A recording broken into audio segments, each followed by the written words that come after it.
Okay, I think we're ready to get started for the afternoon here.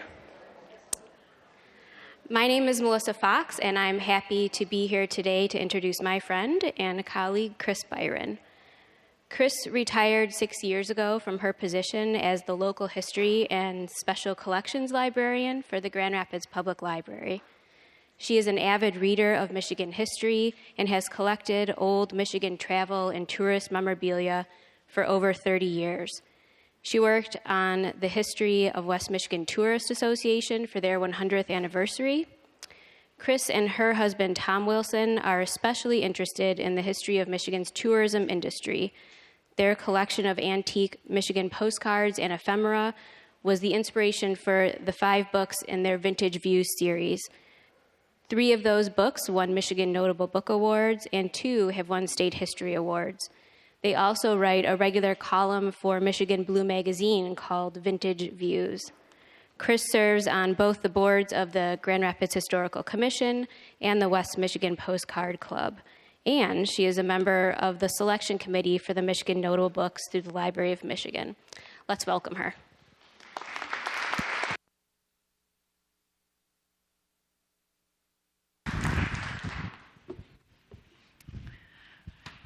Thank you all, and thank you, Melissa. And cheers. We might have a few cocktails today.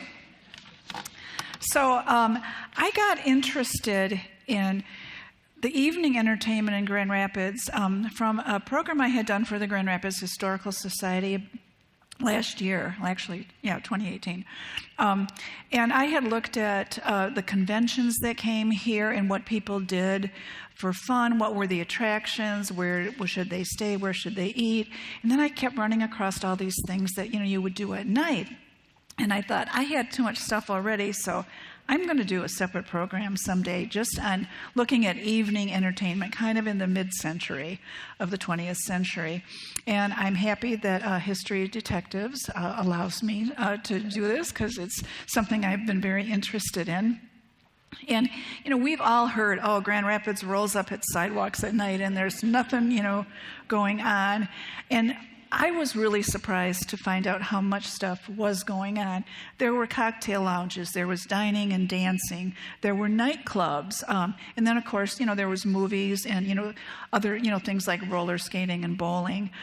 I'm not really going to talk about sports. That's another whole program because there, of course, were a ton of, organized sports going on, too, for entertainment.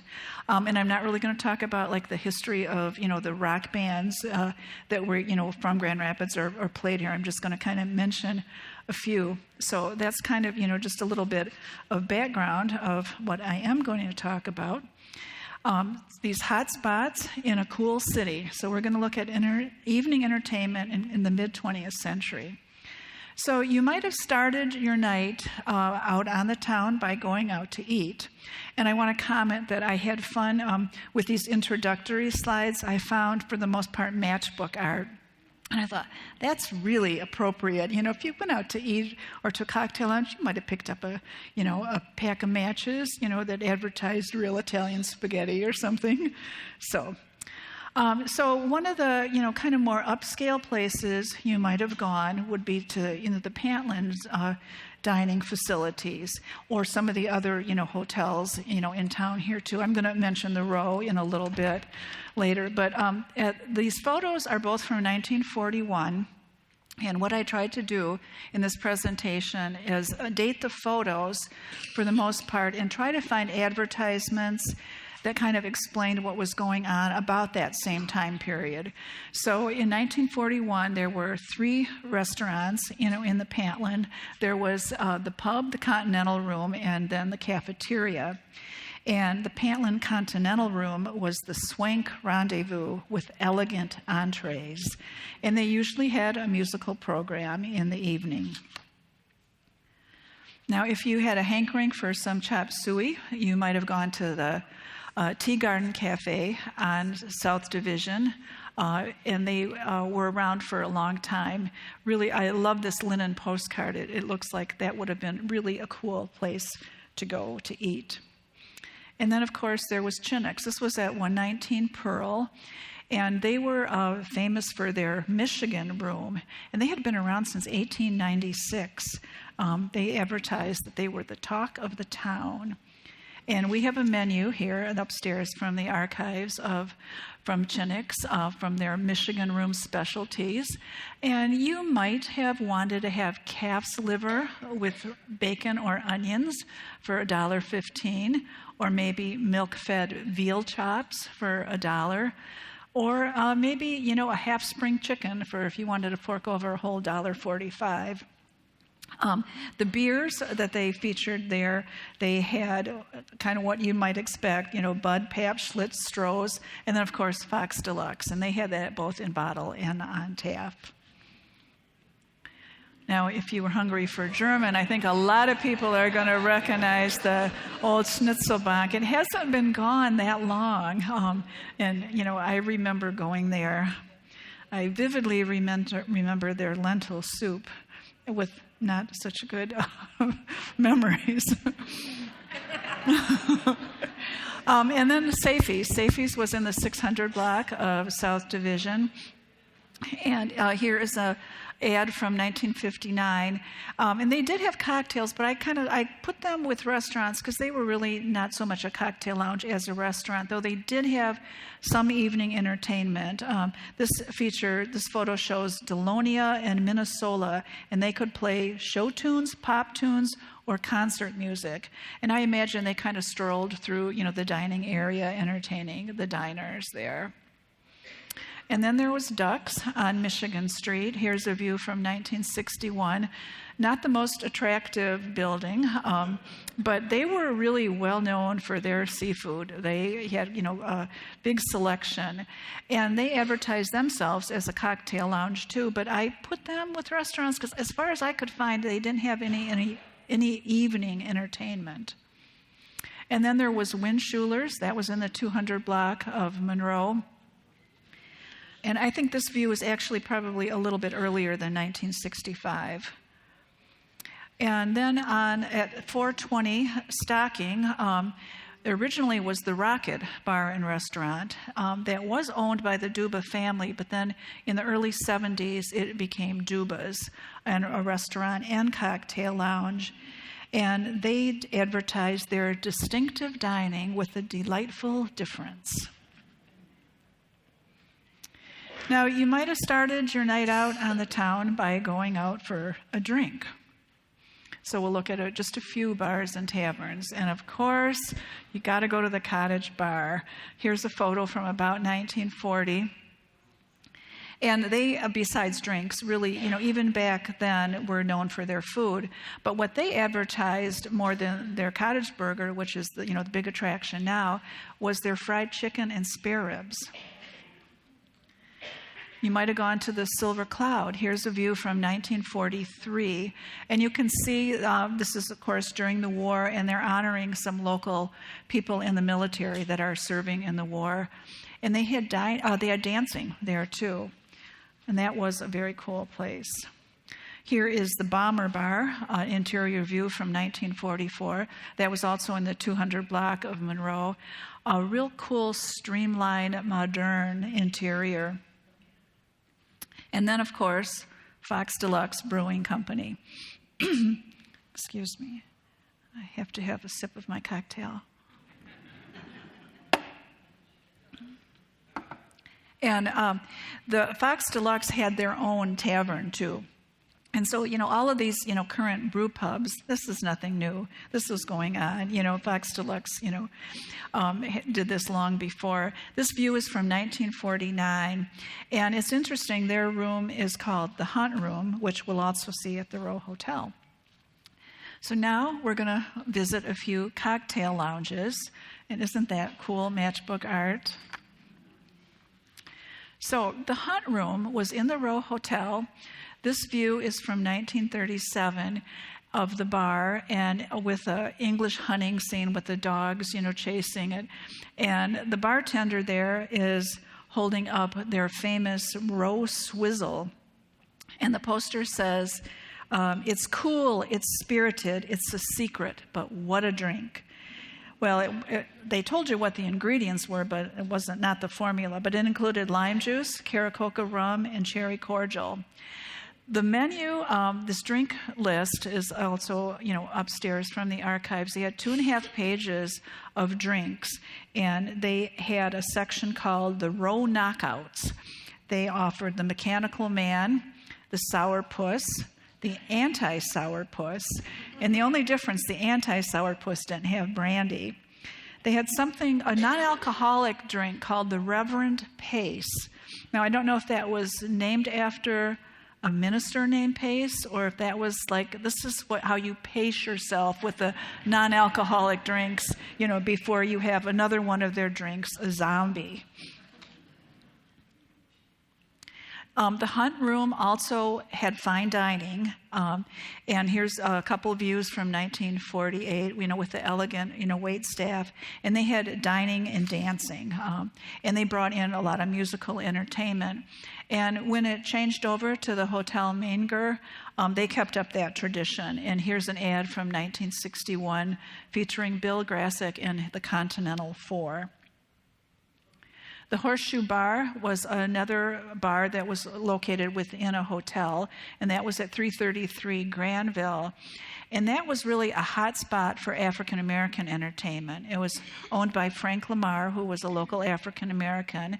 It did also have a reputation of having a little bit of seediness, going on. But I've read, they brought in some big name acts, and people would line up for blocks, when some of the big blues musicians came to town to play there. When I did my earlier program, I looked a lot at some of the conventions that were in town, and I found this wonderful quote that I'm going to read. Conventioners, once their business is taken care of, are likely to hold their own sprees in the hotels and spill out into Division Avenue's long row of bars and eating houses. But the local citizens, for the most part, don't object to such occasional horseplay. And Division was the hotbed. There were, restaurants and cocktail lounges all up and down Division.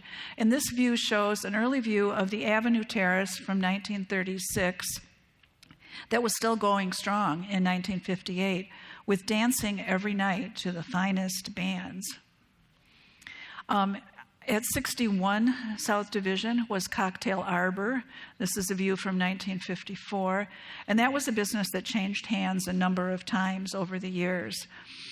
I tried to include the places that I could find photos of. For the most part, there's no way I could have, been complete. It's just very selective. And I really wanted to find a photo of Fifi's Lounge. That was at 443 South Division. But all I could come up with was an ad. But they did have a grand piano bar and, of course, fancy cocktails. And then there was Scotty's. This was in the 1200 block of South Division, another modern, streamlined kind of Art Deco building. And they picked up, as you'll see, in some other places, kind of on this tropical theme. There's, were Polynesian drinks, and this was even, this was after Hawaii was, joined the Union. But they advertised Visit Scotty's Balinesian Room. And then there was Hattem's Cafe and Cocktail Bar. And a lot of you would remember that. That was on the corner of Division and Wealthy. And they were really known for their chicken in the rough. That was their specialty. It was a patented method of preparing the chicken, but they weren't the only one in the country that had that. I've seen that advertised different places around the country. But what they were really well known for was Maxine Hattem, who here she is playing on the piano and organ nightly for your singing and listening pleasure. And Tom Shannon was kind enough to let me scan a record that was recorded there of Maxine while she was playing at Hattem's. And the Log Cabin Cocktail Lounge was out in 2400 block of South Division. And that actually started as a barbecue joint. It moved a few places down a little bit closer to town in 1949. And they featured a 64-foot octagon bar. and brought in musical acts. And one of the acts that was quite frequent there was the NBC Quartet, which is not the NBC that you know of, but this was the Nothing But Curtis Band. And there they are in 1961 getting ready to play at the Log Cabin. And then we had our own Tiki Lounge. This is a ad from 1967. This was out in the 3200 block of Eastern. And they were known for their famed Polynesian drinks. And they had giant cocktails and dancing 4 nights a week. And then there were nightclubs. And this sort of surprised me that there were that many nightclubs around town. But what I learned is that when Prohibition, these were kind of an outgrowth of Prohibition. When Prohibition ended, there were more speakeasies at the end of Prohibition than there were saloons and taverns at the beginning of Prohibition. And around the country, nightclubs would open in some of the, bigger cities, LA and New York and so forth. And they were always, took their chances whether they were, going to get caught serving liquor. And some of them only offered just setups, and you had to sneak in your own liquor. But that trickled down to, smaller cities across the country, and we had a bunch of nightclubs here. One of the early ones was the Southern. This is a view from 1939, and they're advertising themselves as a restaurant, a nightclub, and a motel. The motel would have been to the right in this photo that you can't see now. And we have a menu from them here at the library. And they also had dining and dancing. So, here is some unknown musicians. This came from Kim Rush, about 1950, and some dancers dancing to another band. This other band has a piano. And here's the menu. And I'm not sure this isn't dated, but they did offer Southern fried chicken, but with spaghetti for 50 cents. You could get 40 fathom boneless fish for 50 cents, and then fried Swift premium sugar-cured ham for 50 cents.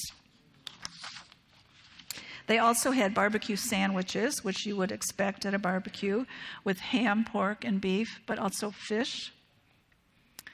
And then in 1948, you might have gone to the Club 21, which was at 21 South Division, and they had dancing nightly from 8 p.m. to 2 a.m.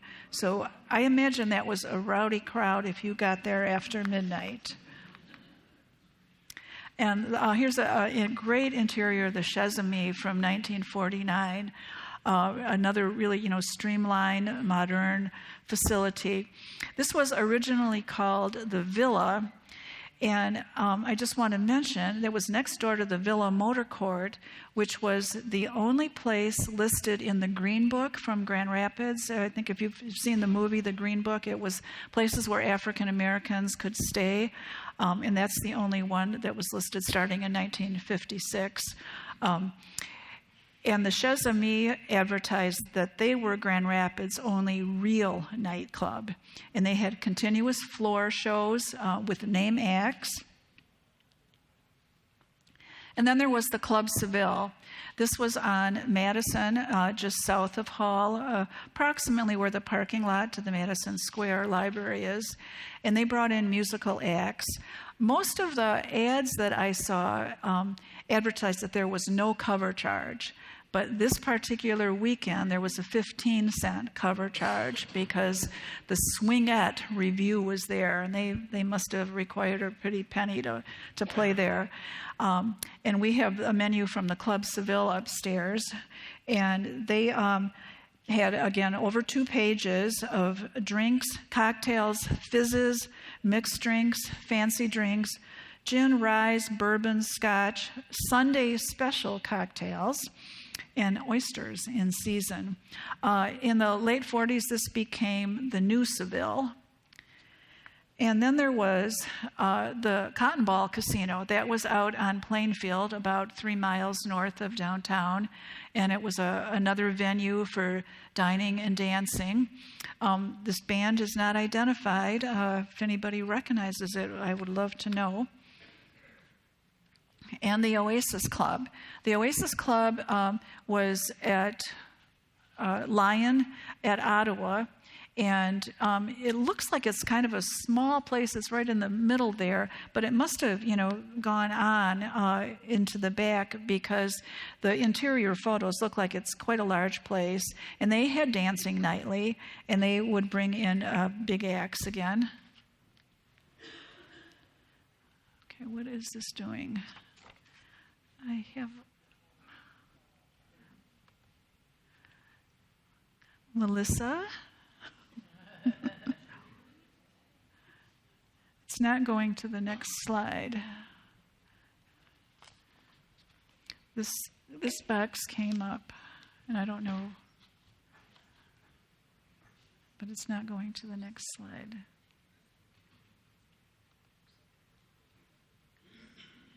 Sorry about the technical difficulties.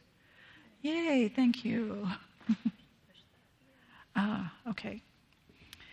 Okay, now we are at Schmidt's Show Bar, and that was at 43 South Division. Another cool linen postcard. And Show Bar kind of explains really, what it was. This ad from 1958 is advertising Bobby Spiker and his Crazy Cats. I can only imagine that was probably a jazz band. And then here's Roma Hall. This was at 736 South Division. This building was owned by the Russo family, and you can barely see it, but up above it, on the second floor, it does say Dance Hall. And this building is gone. That's why this came from the city assessor's files of raised buildings that the city archives has. And this started out from about 36 to 40 as Club Indigo, and Mrs. Floyd Skinner had a column in the Chicago Defender claiming that this was Grand Rapids' finest sepia nightclub for African Americans.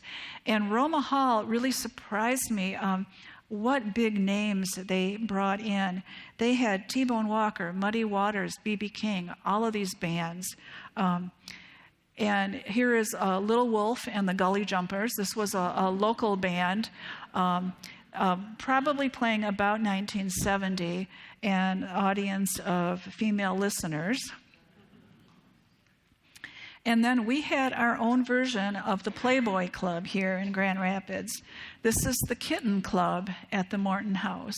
Now, it's not really politically correct these days, but it's history. It was there. You could be entertained nightly with the kittens on the keyboard. And the photo, and it might be hard for you to read, but the photo shows the cute kittens at the Kitten Club, all spelled with K's. And those are both from 1964. And then here's another ad from 1965. And this shows a cocktail waitress named Francelle Stout. And Tom Rademacher wrote a piece about her in 2011. You can find that online if you just do a Google search of the Kitten Club Grand Rapids. And at this time the photo was taken, she was a mother of 5 and helping to support her family by being a cocktail waitress at the Kitten Club. And then there was the Parkway Tropics. Now, some of you may think, well, the Parkway Tropics, I know what that is. Well, it really started out as a dance hall, dancing nightly. They brought in all kinds of musical acts. And again, kind of that, tropical theme was going strong. Bennie Carew played there several times. Here's an ad from 1965 and a photo of Bennie on drums. He was a well-known African-American musician here in town. And thanks to the Corner Record Shop out on Chicago Drive, I was able to scan the cover of the album where Bennie Carew meets the Bobby Charles Quartet. That was another local band. So that was 65, and then a little bit later in 65, they kind of changed gears. And I love these ads.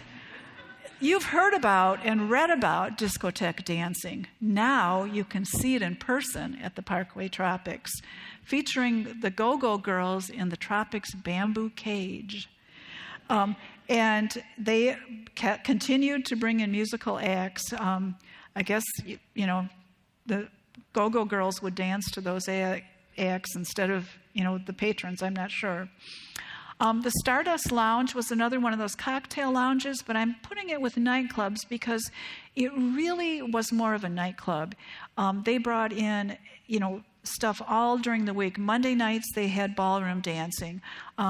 Tuesdays, Wednesdays, and Thursdays, they had the Chancellors play. And then on the weekends, they would, bring in other musical acts, sometimes, bigger names. And they featured Grand Rapids' only split-level dance floor. I think you might have been wondering, what was Grand Rapids' only split-level dance floor? Well, now you know. They brought in the Ink Spots in 1966, and remember their big hit, I Don't Want to Set the World on Fire. And the Shamrock Lounge was another one of those that I put with nightclubs because they, again, really were big on bringing in entertainment and drinking. Not food so much. And the Beatlettes played there in 1964. And I don't think John, Paul, George, and Ringo had to worry about competition from the Beatlettes. I don't think they really made it big. But a local band that did, make it kind of big in Grand Rapids was the Kingtones, and they played there during the 60s. Here's an ad of them playing there in 67. And this is the only view I could find. It was kind of the side parking lot. That was at 286 Bridge Street. And then you might go out for an evening of dancing. Now, if you belong to a country club or one of the fraternal organizations, they might have held, some kind of fancy dances. But we had Ramona Gardens here, out on Reeds Lake. There's a view of a band playing the Constance Dewin all-female orchestra, and people dancing under the stars at Ramona Gardens. And those views are from 1938. And then in 1947, the Grand Rapids Athletic Club sponsored the Bachelor's Ball, and this was held at the Pantland. And I think this couple there, I don't know if they're really practicing their dancing or if they're maybe getting ready to do a little smooching. I love this kid who's playing guitar. Can't really tell the name of the band, and I couldn't find anything in the newspapers other than advertising that this event was coming. And then there was a group of young people called the Co-ed Co-op, and they worked in conjunction with both the YMCA and the YWCA, and they sponsored dances in the summer. This one in 1949 was at the Black and Silver Room of the Civic Auditorium. And once the John Ballpark Pavilion was remodeled, they moved their dances there in the summer. And then we had music venues. And in this category, I'm thinking of places that really were more just concert halls. And of course, there was St. Cecilia's. They would have brought in a lot of classical acts. They would have brought in some jazz. And, Ladies Literary Club might have had, some musical acts come in as well. But of course, the big one was the Civic Auditorium. This is a view from 1957. And they, besides, bringing in the home show and the boat show and wrestling matches and everything, they brought in a lot of musical acts. So you might have wanted to spend your night out on the town by going to hear the Grand Rapids Symphony. Here they are on stage at the Civic in 1946. Or you might want to go hear Louis Armstrong and his All-Stars in 1957. They recorded an album at that concert, March 26, 1956. Jazz is Back in Grand Rapids. And this is still advertised. You can order this on Amazon. There's 2 different covers available. And then Alan Freed brought in, one of these big concerts.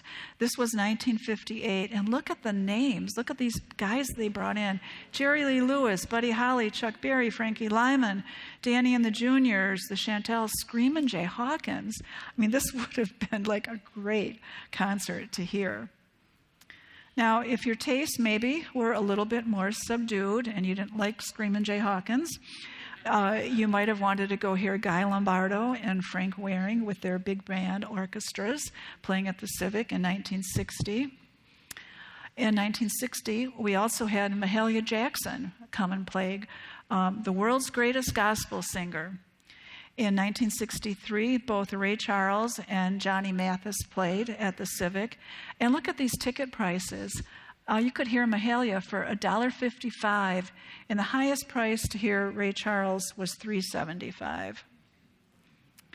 Another one of these group concerts was put on by the GAC Super Productions, and this was all African Americans. They had Bo Diddley, Laverne Baker, the Coasters, Jimmy Reed, Joe Turner, and so forth. That would have been another great concert to hear. And then Fountain Street Church brought in a lot of musical acts, especially during the 1960s. I've heard that referred to as the Carolyn Hines period, and she brought in, some of the bands. Look here, in 1966, Ella Fitzgerald and Duke Ellington in concert. In 1967, the Dave Brubeck Quartet. And in 68, the Grateful Dead. There were also folk singers that she brought in, so it was really a wide range of musical talent. And then you might spend your night out on the town going to see a movie. And of course, we had a slew of movie theaters here in town.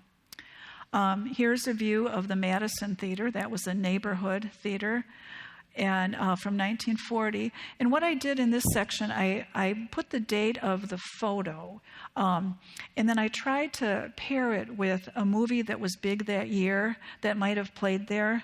The actual movies that were playing in all cases, I couldn't find a poster for.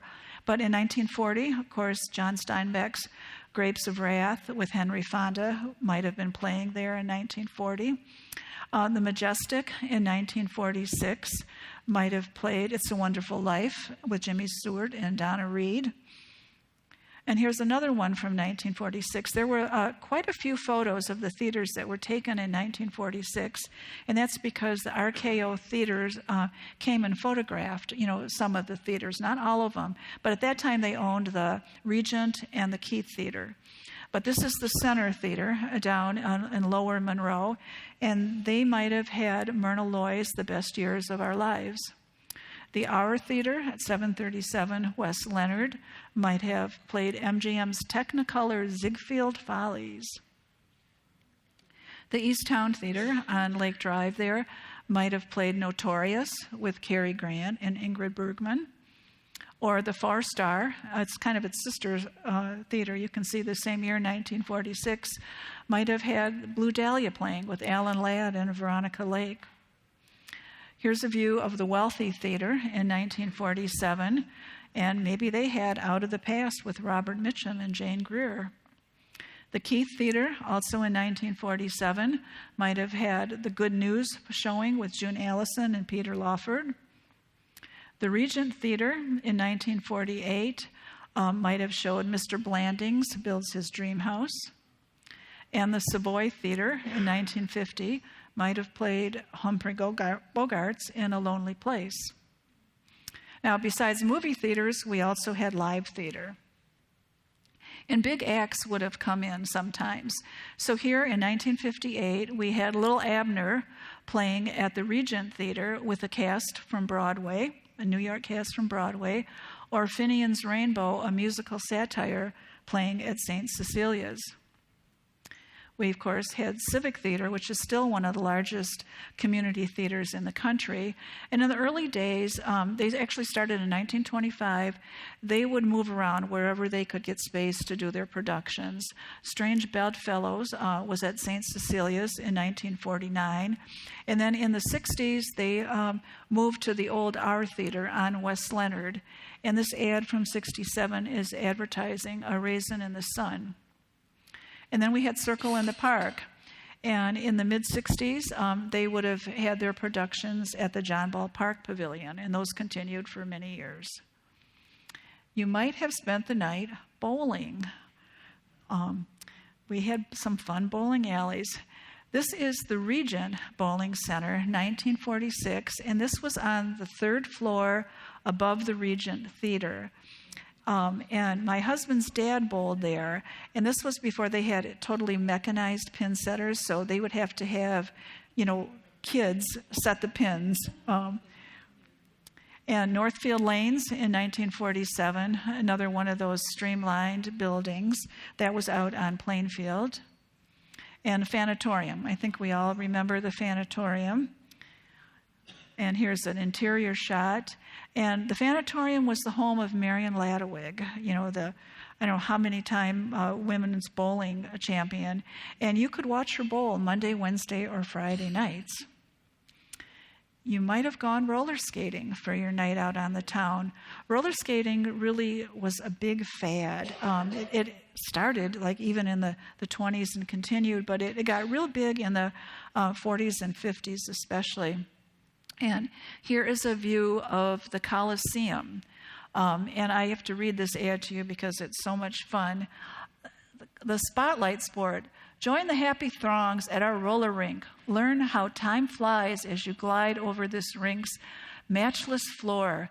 Discover the fun that goes with exercising the thrilling way. Here is health and recreation, and one and the same time at the smallest cost. Come join us today, one of the finest rinks in the country. And here's another view from about 1940. And I love this one. They're getting apparently, all posed, ready to go out and skate. And this was my favorite ad. Steppin', feel good, vivacious, like steppin' somewhere? Then stop at our roller rink. Slip the skates on and whirl out on the floor.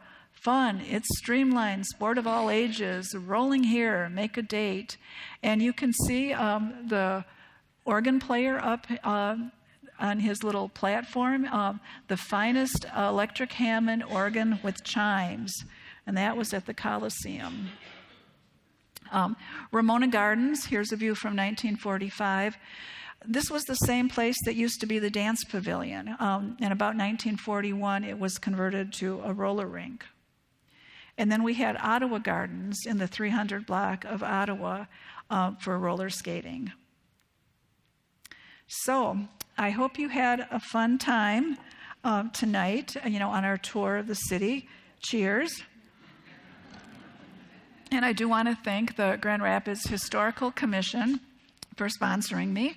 And of course, the Grand Rapids Public Library and the local history room upstairs was a great source of help, especially Jordan Cloud did a great job scanning the things I requested. Kim Rush, who is one of the foremost music historians in the city, he has a website called West Michigan Music Hysterical Society, and it is just a fountain of knowledge of anything to do with local music. And he's really strong on African American music. He's done a ton of research on that. Tony Wright from the City Archives, and then two local record collectors, John Vanderplug and Tom Shannon, were kind enough to help me with this. Gail Snow helped with a little bit about Ramona, and like I mentioned before, the Corner Record Shop let me scan the Bennie Carew album. And then a lot of the ads I found in the Grand Rapids Visitor magazine. And that was a magazine that actually started in the late 30s. And it was geared for not only visitors, but if you were living here and you wanted to know what was going on, there was all kinds of information about, what plays were going on, what movies, what bands were coming. And I beg all of you to clean your basements and attics and look for copies of those, because we only have them starting 1958. And they started in the late 30s. I think there may be 2 or 3 stray issues from the 40s that we have upstairs. But if you find them, don't throw them away. Give them to the library. And then, of course, there's information in the Grand Rapids Press and the Grand Rapids Herald. So if you have questions, I'm not sure I can answer them, but you can ask. You want to get Dave first, Melissa? I'll just try and repeat questions. Oh, okay.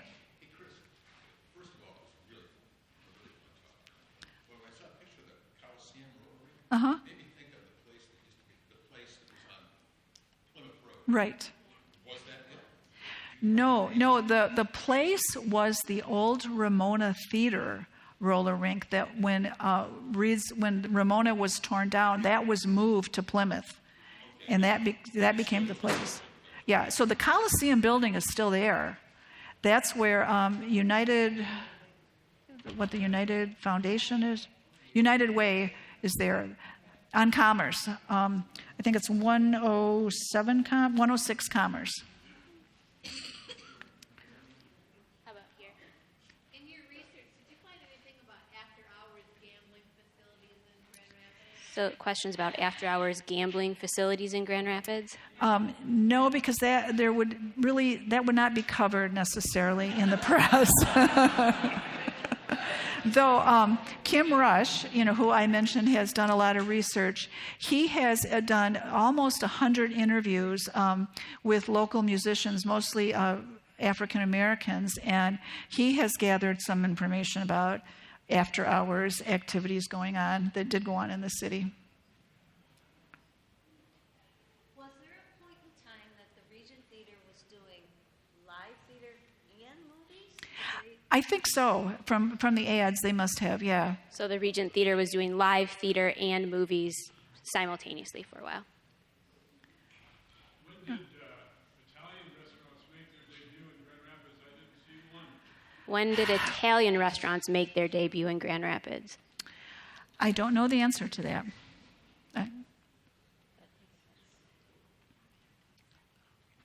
Another one here?